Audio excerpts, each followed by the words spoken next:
Money! It's the one thing we all rely on but rarely stop to question. It passes through our hands every day. Crisp bills, worn-out coins, or increasingly just numbers on a screen. But what if I told you that some money you've touched wasn't real? Counterfeiting isn't just a small-time con. It is a shadowy, massive operation that is older, deeper, and darker than you probably realize. Look, right now as you watch this, counterfeit money is moving through markets. It's propping up criminal enterprises and fueling the very industries that we fear the most: drug trafficking, human smuggling, even terrorism. So how does it work? How do people create fake money that is convincing enough to slip into our wallets undetected? And why, despite countless safeguards and modern technology, does the problem persist? From ancient coins to high-tech forgery, this is a story about greed, ingenuity, and the lengths people will go to for the illusion of wealth. Now, counterfeiting didn't start with paper bills. It actually goes way back, before many of the great empires rose and fell, before paper money was even a concept. In ancient Rome, counterfeiters were chiseling away at coins, replacing valuable metals like silver and gold with cheaper substitutes. You might hand over a coin you thought was gold, only to realize that it was little more than polished lead.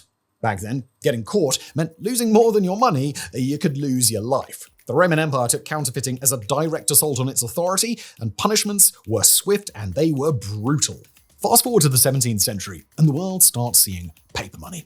Revolutionary, yeah, but also a counterfeiter's dream. Paper bills were easier to forge than coins, which required skilled metalwork. Early banknotes became a target in Europe, and counterfeiters popped up in droves. It wasn't just shady individuals. Entire networks were built around the art of fake money. And these were not amateurs. They were professionals using intricate tools and high-level knowledge to trick the masses. During the 18th and 19th centuries, counterfeiters thrived in the United States.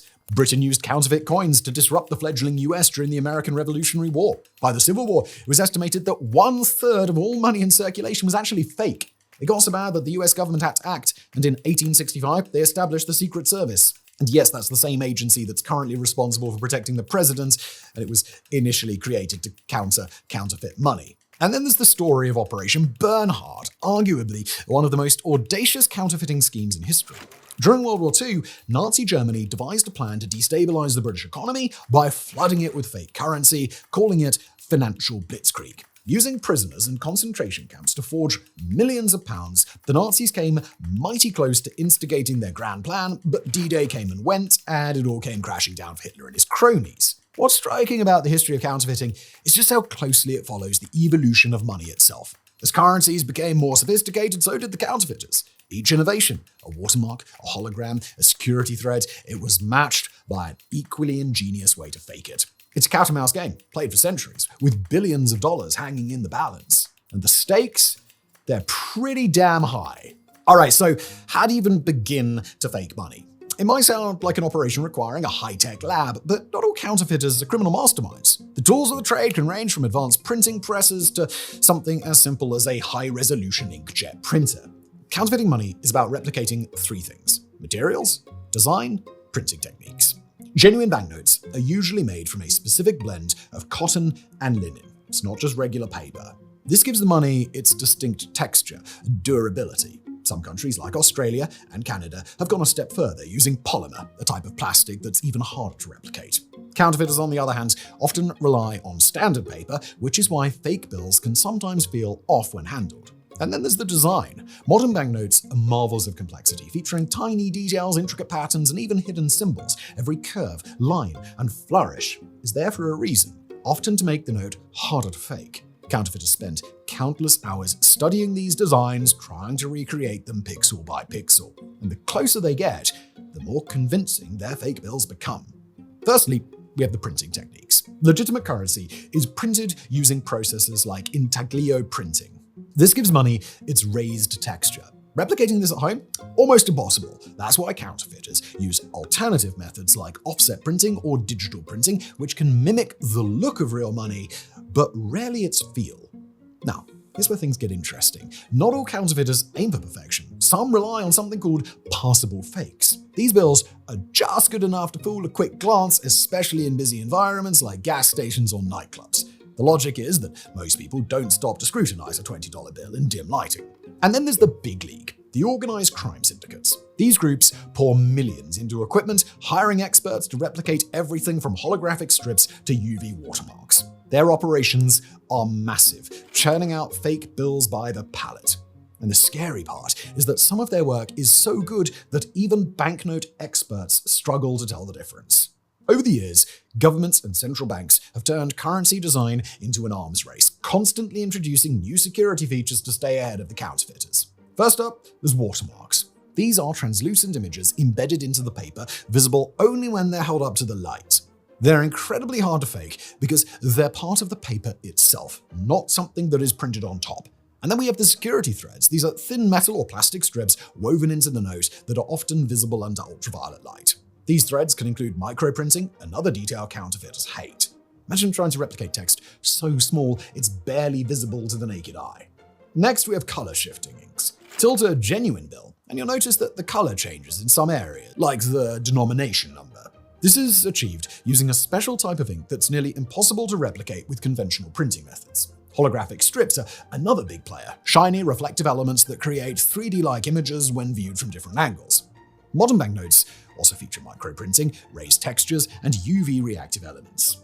You'll find transparent windows on polymer notes, making it even harder for counterfeiters to match the material and design. The complexity of these features isn't just for show. They serve a primary purpose: to make counterfeiting unprofitable. The logic is simple. If producing a convincing fake costs as much or more than the real thing, the game's just not worth playing. However, despite all these measures, counterfeiters continue to adapt. For every new security feature introduced, someone, somewhere, is working on a way to fake it. It is a never-ending battle. So, how's this all work then? Well, the process typically begins with acquiring high-resolution images of authentic banknotes. These images are broken down into multiple layers using graphic editing software, isolating elements such as background colors, intricate patterns, and serial numbers. This digital preparation phase is often most time-consuming, requiring weeks or even months of precise adjustments to ensure the design matches the original. Choosing the right paper, also critical. Genuine currency is printed on a unique blend of cotton and linen, as we mentioned, that is both durable and also textured. Counterfeiters experiment with various substitutes such as rice paper, vellum, or even specialty materials like Bible paper, which can mimic the thickness and opacity of real currency. Some materials also fluoresce under UV light, simulating the behavior of authentic bills when checked for security features. Once the paper is prepared, digital or offset printers are used to transfer the design. To enhance the realism, counterfeiters apply a matte lacquer spray to the surface of the bills. This treatment ensures counterfeit detection pens are marked correctly, replicating the chemical reactions seen with genuine currency. Additional steps may include using UV pens to draw invisible security strips or applying iridescent materials such as eyeshadow to imitate color-shifting ink. And texture is also another crucial detail. Authentic banknotes are produced using intaglio presses, which create raised ink that can be felt. Counterfeiters often improvise using tools like glue pens to mimic the tactile ridges on specific parts of the bill, such as portraits or patterns. Replicating modern currency features such as 3D ribbons and microprinting presents the greatest challenge. Some counterfeiters study patent documents to understand how these features are manufactured, though achieving perfect replication is often beyond their reach. The early stages of counterfeiting are marked by trial and error. It could take several attempts to create a single passable bill, with many failures along the way. However, the skills and techniques improve, the production time for high-quality counterfeit notes can decrease significantly. Alright, so let's say you've got a stack of fake bills. What do you do with them? The challenge for counterfeiters isn't just creating the fake money, it's getting into the system without raising suspicion. Passing counterfeit cash is both an art and a science. It's all about blending in. One of the most common strategies is to start small. Counterfeiters often target high-traffic, low-scrutiny environments, like gas stations, convenience stores, or busy fast food restaurants.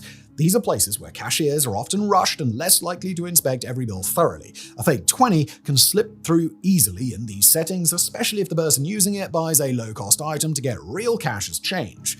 From there, the bills can ripple outward. A cashier unknowingly deposits the fake note, and it moves further into circulation through bank deposits, ATMs, or exchanges. By the time someone notices it's fake, it's already passed through multiple hands, making it nearly impossible to trace back to the original source.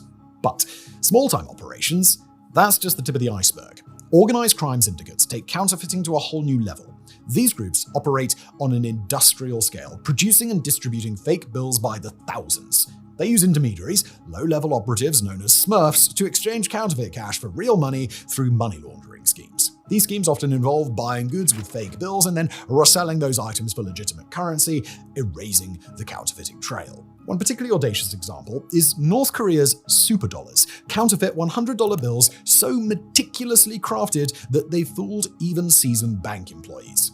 Experts believe the operation is state-backed, who would have guessed, designed to destabilize foreign economies and fund illicit activities. The sheer sophistication of these fakes has kept international investigators on edge for years. The US government has proposed two theories regarding how counterfeiting bills often linked to North Korea were distributed. The first is that North Korean diplomats frequently travel to Moscow en route to other destinations. At the North Korean embassy in Moscow, they reportedly receive US dollars for expenses, with counterfeit bills mixed in with genuine currency at roughly a 1-to-1 ratio. There are also allegations that counterfeit $100 bills could be purchased directly from North Korean agents for $50 to $70 each, or even as low as $10 to $20 in bulk transactions. The other theory involves Sean Garland, alleged to be the chief of staff of the official Irish Republican Army, who died in 2018.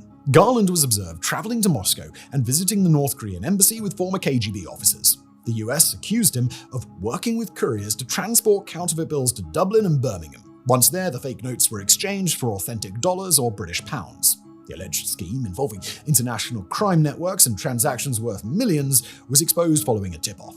Garland was arrested in Belfast, Northern Ireland, but fled to the Republic of Ireland after being released on medical grounds. On December 21, 2011, the Irish High Court rejected a US extradition request, citing that the alleged crimes occurred in Ireland. Between 2002 and 2005, US agents conducted two sting operations, Operation Smoking Dragon and Operation Royal Charm. These efforts led to the arrest of 87 individuals on charges including the smuggling of high-quality counterfeit currency, often referred to as superdollars. Authorities confiscated approximately $4.5 million in fake money, mostly in $100 denominations, though the source of the counterfeit bills remained unidentified. Ultimately, the success of counterfeiters depends on speed and volume. The longer a fake bill stays in circulation without detection, the more damage it can do. And for organized operations, the goal isn't just to pass fake money, it's to use it as a weapon to undermine financial systems and fund broader criminal enterprises. Now, counterfeiting might seem like easy money, but the risks are absolutely enormous. For the counterfeiters themselves, the legal consequences are severe. Getting caught means facing lengthy prison sentences, hefty fines, and a permanent criminal record. In the US, producing counterfeit currency carries penalties of up to 20 years in prison. For international syndicates, the stakes are even higher, with governments dedicating entire task forces to tracking and dismantling their operations. The risks extend beyond the counterfeiters. Counterfeit money doesn't just hurt governments, it affects everyday people and small businesses. When someone unknowingly accepts a fake bill, they're the one left holding the bag. Banks won't reimburse them, and businesses that deposit counterfeit cash may face losses, an investigation, or even fines. The societal impact is even more alarming. Counterfeit money can lead to inflation by artificially increasing the money supply. This weakens trust in currency systems, creating a ripple effect that can undermine entire economies. In extreme cases, it's been used as a tool of economic warfare. Think back to Operation Bernard, where Hitler attempted to destabilize the British economy by flooding it with counterfeit pounds. Counterfeiting isn't a victimless crime. It is a web of deception that entangles everyone it touches, from the person printing the bills to the unsuspecting cashier at your local store. And this is still a huge issue. In October 2024, law enforcement agencies from 18 countries seized over 14 million euros in counterfeit currency in Operation Decoy. It remains a big business. And in today's digital age, counterfeiting, of course, has found a new breeding ground: the dark web. The murky corners of the internet, where anonymity reigns supreme, have become a hub for selling and distributing counterfeit money. This isn't your run-of-the-mill garage operation. It is a global marketplace where fake bills are bought, sold, and shipped like any other commodity. Here's how it works. Counterfeiters advertise their products on dark web forums and marketplaces, often boasting about the quality of their fakes. The listings promise near-perfect replicas with all the security features from watermarks to holographic strips. Buyers place their orders using cryptocurrencies like Bitcoin, making the transactions virtually untraceable. The bills are then shipped, often hidden within seemingly innocuous packages, to buyers all over the world. But here's the catch. It's not just criminal syndicates running the show. Many buyers on the dark web are small-time operators or individuals looking to make a quick buck. They purchase these fake notes at a fraction of their face value, intending to pass them off in their local communities. Some succeed, but many don't, as the quality of these bills can vary widely. There are so many stories abounding of people being scammed and receiving poorly printed fakes that wouldn't fool a child. And when it happens, what are you going to do? The dark web provides a virtually untraceable network, so when that stack of fake dollar bills arrives from China and looks more like monopoly money, you're just going to have to bite the bullet, aren't you? Law enforcement agencies are also constantly playing cat and mouse, monitoring the dark web and taking down counterfeit networks whenever possible. But for every site that's shut down, another seems to pop up. The sheer scale of counterfeit money circulating via the dark web is staggering. Now, after all of that, you might be wondering, when was the last time I even used a real bit of currency? While a cashless economy eliminates physical counterfeiting, it merely redirects the problem. Instead of printing fake bills, digital counterfeiters might focus on hacking financial systems, creating fake digital currencies, or manipulating blockchain technologies. Think of it as counterfeit money 2.0, just without the paper. And let's not forget about cryptocurrencies. While blockchain is praised for security, scams involving fake tokens or fraudulent initial coin offerings or ICOs are becoming increasingly common. Criminals no longer need a printing press, they just need a laptop, some coding skills, and a convincing story. So while a digital economy might protect us from counterfeit cash, it introduces a new challenge: securing virtual currencies. As economies move away from physical currency, counterfeiters' tools and methods are evolving too. This shift emphasizes cybersecurity, fraud detection, and financial literacy for the average person. Counterfeiting has always been about exploiting trust in the systems that we use to trade value. Whether through forged banknotes or a phishing scam, the challenge remains. It's staying one step ahead of those who are trying to cheat the system. From ancient Rome's forged coins to today's dark web operations, the story of fake money is as old as money itself. It is a game of cat and mouse that has spanned centuries, evolving with each new technological advance. So, as we step into an increasingly cashless future, maybe the focus shifts from recognizing fake bills to spotting suspicious activity on our devices. Will digital economies bring an end to counterfeiting? Definitely not. The battle may be shifting, but it's more intense than ever.